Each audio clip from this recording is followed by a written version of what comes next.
Des maths, c'est la minute même, et maintenant qu'on est déconfiné, il va falloir faire le bilan. La Vespa mandarinia, surnommée le frelon géant, est la plus grosse espèce de frelon du monde, et aussi le plus gros insecte social. Cet animal, dont les reines peuvent mesurer plus de 5 cm de long pour 7,5 cm d'envergure, a fait son apparition aux USA, allant en proie à une autre catastrophe, la pandémie du coronavirus, ce qui a poussé les internautes à faire s'affronter les deux. Bon, en vérité, cette vidéo est moins dédiée à ce mème qu'aux très nombreux mèmes autour du coronavirus, sorti après ma vidéo sur le sujet. Il y en avait une pelletée et j'ai donc décidé de parler de celui qui a encore un poil d'actualité. Lorsque j'avais dit dans ma précédente vidéo qu'on semblait avoir fait le tour du sujet sur les blagues autour du coronavirus, je mentais en partie. En effet, en France, le confinement s'est fait sans mème majeur, et mis à part quelques vannes sur le reconfinement, tout le monde semble rester scotché au cours du navet dans Animal Crossing. Alors oui, il y a eu les blagues sur le professeur Raoult, et ouais, non. Sauf que depuis, un autre candidat de poids est entré dans le Covid game. Les États-Unis. Fin mars, lorsque je venais de finir ma vidéo, cela faisait à peine une dizaine de jours qu'ils avaient dépassé la France sur le nombre de cas et le pays s'amorçait vers une remontée fulgurante et durable en tête des statistiques de l'OMS. Ce qui a engendré beaucoup de remous, de polémiques et donc de même internet.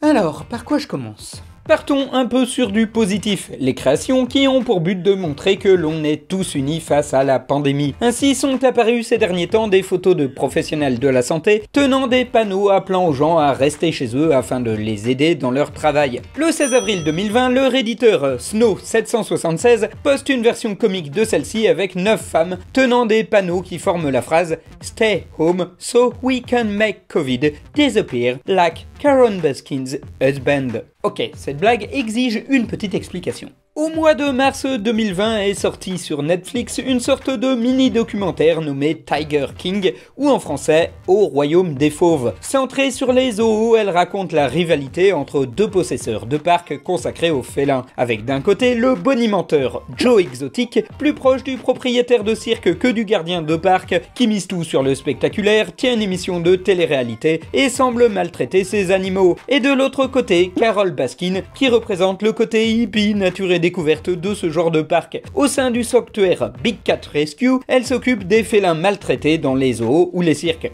En 2011, Baskin commence à s'en prendre à Joe Exotic et à militer avec succès pour l'arrêt de son parc. Celui-ci s'en prend à elle dans des vidéos YouTube et aurait même engagé un tueur à gages pour la faire tuer. Je m'arrête là, sinon Netflix va m'accuser de spoiler ses documentaires. Au passage, je remercie Mister Poisson qui m'avait un peu briefé la série sur Discord. Le documentaire est un carton sur Netflix faisant plus de 35 millions de vues, mais il remet en lumière le fait que le mari de Carole Baskin a disparu en août 1997 sans laisser de traces. De nombreuses personnes ont suspecté qu'elle l'avait tué et donné à manger à ses fauves, une théorie que Joe Exotic appuiera de nombreuses fois afin de la discréditer. Suite au succès du documentaire, plusieurs mèmes qui ciblent la responsabilité supposée de Carole Baskin dans la disparition de son mari circulent sur internet, dont le mème dont j'ai reparlé un peu plus tôt. Celui-ci sera détourné avec une pancarte montrant d'autres choses qui ont disparu avec efficacité. RMB, l'épreuve du suicide de Jeffrey Epstein ou votre confiance une fois que vous êtes en public.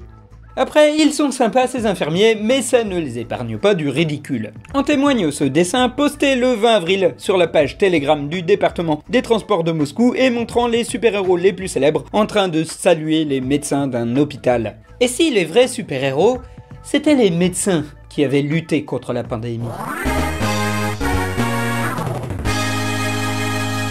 Cet hommage mignon mais manquant de subtilité fut moqué par les internautes qui s'amusèrent à remplacer les médecins au centre de l'image par un petit peu tout et n'importe quoi. D'ailleurs, toi aussi tu peux t'incruster dans l'image au milieu de tes super-héros préférés. Waouh!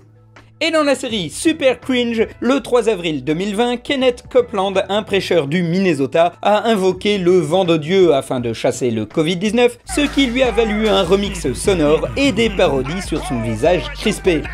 Et il y a des nouvelles qui font de la peine. Le 9 mai 2020 décédait Paul Vasquez, qui s'était fait connaître il y a 10 ans dans le monde des mèmes internet pour la vidéo où celui-ci s'extasiait sur un double arc-en-ciel. Devenu un mème ainsi qu'une chanson, Vasquez avait fait le tour du monde. On pourrait parler plus longtemps de ce mème, ce que je vais faire dans une future vidéo. En effet, il était déjà prévu que je reparle du Dumble Rainbow à l'occasion des 10 ans du mème, dans une vidéo qui arrivera fin juin, début juillet.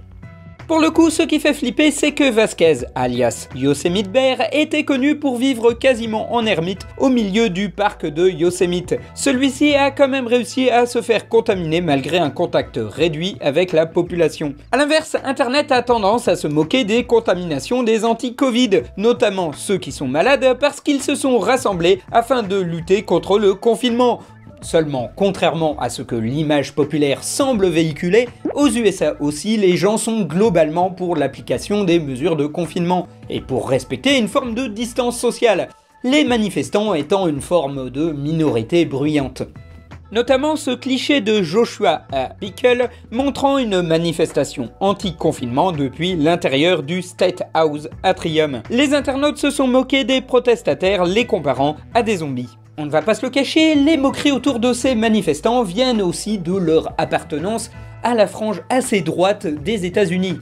Parce que les mèmes autour du coronavirus sont aussi politiques. Car les Américains ne se sont pas privés de critiquer la gestion de la pandémie par le gouvernement. Un groupe de l'administration Trump chargé de réfléchir à la façon dont le pays doit organiser son déconfinement fut parodié avec des images de prédateurs, les mines dépitées des conseillers scientifiques de Trump devinrent des reaction pics, sans parler de la conférence de presse du 25 avril 2020 où Trump disait trouver intéressant que les désinfectants tuent le virus et souhaitait que ce soit testé sur les corps humains. Qui, en plus de provoquer une hausse temporaire des empoisonnements à la javel aux USA, fut décliné dans des parodies. Le Lysol, un désinfectant très utilisé aux USA, fut même utilisé dans de nombreuses parodies. Le produit avait déjà fait l'objet de mèmes sur l'étiquette détruit 99,9% des germes et dont la blague consistait à montrer le 0,01 restant. En Angleterre, c'est le panneau Stay Alert, Control the Virus, Save Lives qui suscita des détournements moqueurs, surtout quand les gens ne comprennent pas ce que le gouvernement peut bien vouloir dire par contrôler le virus.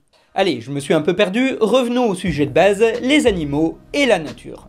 Depuis le début du confinement, le fait que la réduction de l'activité humaine ait engendré de moins en moins de pollution fut une source d'articles de réflexion et fut même parodié avec un mème consistant à montrer que depuis qu'il y a moins de gaz à effet de serre, on peut maintenant voir beaucoup de choses comme une plus grande partie de la ville, les montagnes, une ville à l'autre bout du monde, etc., etc. Le retour des dauphins, des renards, des loups et des biches bourrées dans les rues amena aussi une blague consistant à dire que suite au confinement, on a vu le retour des dragons, du Bigfoot, de Godzilla ou des frelons tueurs géants. Sauf que cette dernière n'est pas une vanne. En effet, des frelons géants ont fait leur apparition en Chine, puis le 2 mai 2020, c'est le très sérieux New York Times qui publia un article expliquant qu'un grand nombre de ces frelons ont été découverts aux USA. En réalité, l'animal est plutôt inoffensif pour l'homme, et c'est envers les abeilles qu'il est un véritable danger, fragilisant les écosystèmes. La traduction de son nom est née suite à une mauvaise traduction de l'anglais vers le japonais, puis du japonais vers l'anglais. Son véritable nom serait frelon géant. Toutefois, la rumeur selon laquelle il tuerait 50 personnes par an se répandit et les gens se mirent à imaginer les survivants du coronavirus mourant de la piqûre de ces frelons, voire même un combat à mort entre les deux catastrophes. Ce qui n'est pas sans rappeler ce mème dont nous avions parlé, dans lequel les internautes prévoyaient que l'année serait de pire en pire, les frelons étant le fléau de mai. Courage, plus que 6 ou 7 plaies, et ce sera Noël. Mine de rien, le mème sur les frelons tueurs montre une évolution des blagues sur le coronavirus. Je l'avais dit dans mon avant-dernière vidéo, selon les différents niveaux d'alerte, les blagues changent et on est arrivé à ce moment où les blagues sur le coronavirus sont devenues de plus en plus politisées. Alors vous allez me dire, tout est politique. Certes, mais il y a différents degrés et on est passé du vaguement consensuel à la blague assez engagée. Cela s'explique par plusieurs facteurs. Le premier, c'est que les blagues les plus évidentes ont déjà été faites, et les gens se sont lassés d'elles plus vite que la maladie n'a décru. Cela se voit avec une vague de ras-le-bol autour des lieux communs sur le virus, les phrases du style « en ces temps incertains, maintenant plus que jamais, nous faisons face ensemble, etc. etc. » Du coup, il ne reste plus que des blagues au jour le jour qui sont par définition sur l'actualité. L'autre facteur, c'est que ce qui n'était pas politique l'est devenu. Au début, donner de simples consignes consignes de sécurité relevaient du bon sens. Mais avec les groupes de pression anti-confinement et l'abondance des groupes complotistes, certaines personnes aux USA ont eu l'impression que parler de l'existence même de ce virus devenait en fait une opinion politique. Ce qui fait que les vannes sur les frelons tueurs sont devenues de leur côté assez passe-partout. Même si, comme on l'a dit plus haut, ceux-ci ne sont pas vraiment des monstres tueurs d'êtres humains, ils permettaient de faire de l'humour noir à peu de frais, car on ne va pas se mentir, ceux-mêmes, ainsi que celui sur les porteurs de cercueils d'encens, soulignent une forme d'humour morbide. Les temps sont hyper durs et il est de plus en plus difficile de se projeter vers l'avenir, alors comme mécanisme protecteur, les internautes, et en particulier les Américains, se sont mis en mode ironie complète face à une situation qui semble ne plus jamais se terminer. Au final, on n'est pas loin de cette fameuse image d'Épinal, vous savez, la représentation de la mort en train de danser que les gens faisaient lors des épidémies de peste et qui montre une personnalisation de nos propres angoisses. Mais bon, je ne doute pas que nous arriverons à faire face, ensemble, pour lutter contre ces temps incertains qui... Merde. Voilà, cette vidéo est enfin finie. Ouais, je ne vous cache pas que j'ai super galéré pour faire cette vidéo. Elle a été réécrite 2 ou 3 fois pour une vidéo qui devait être faite en 1 semaine, 2 semaines grand maximum. On arrive quasiment au 1 mois. Puis entre temps, il y a eu mon anniversaire, voilà, tout ça. Donc voilà, en attendant les 2 grosses vidéos qui vont arriver pour les prochains mois, n'hésitez pas à me fournir dans les commentaires le nom d'eux-mêmes qui vous ont marqué et dont vous voudriez que je parle. Parce que c'est comme ça que la vidéo sur les porteurs de cercueil du mois dernier a vu le jour. N'hésitez pas à donner votre avis. À propos de ma dernière vidéo, à la fin, je vous avais parlé du projet de BD de ma pote Héloïse. Et bah celui-ci a été un succès et vous avez été très nombreux à répondre à son appel. Du coup, un grand merci à tous. Ce qui est un peu paradoxal vu que ma dernière vidéo a assez peu gagné. En ce moment, la pub sur YouTube est en berne. Et il y a fort à parier que, vu son sujet, cette vidéo, celle que vous regardez, elle sera peut-être démonétisée. Du coup, si vous souhaitez soutenir la chaîne, c'est le moment. J'ai un Tipeee, j'ai un Utip, il y a des contreparties à base de livres, de t-shirts, avec Léonard de Vinci qui fait un dab. Voilà, sinon merci à tous ceux qui vont mettre un pouce bleu, qui vont partager cette vidéo, ou qui vont la commenter, ça aide au référencement et c'est quand même pas mal. Voilà, bon courage à tous, portez-vous bien, à la prochaine.